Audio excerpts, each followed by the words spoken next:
而讀唔成書，中一就輟學嘅錢嘉樂，14歲就要靠阿哥介紹入麗的電視做舞獅仔揾食。16歲咧，咁其中一個師兄咧就喺麗的嗰度做副武術指導嘅。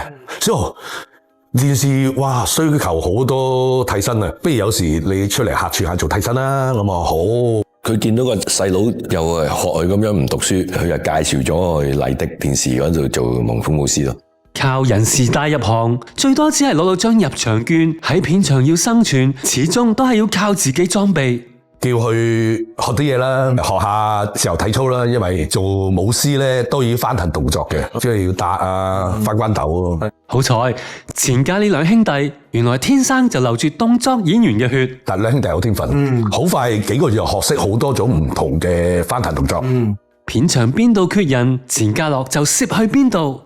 唔係你想攝就有得攝喎。當時嘅錢嘉樂仲未發育，身材細細粒，又戴個金絲眼鏡，我近視嘅，咁啊到拍嗰時先除，一除隻眼就啱啦，又戴眼鏡又細粒，最啱俾女仔恰。哇！係咪而家啲女仔咁惡嘅？唔好理佢哋啦，走啦！你講咩？再講一次啦！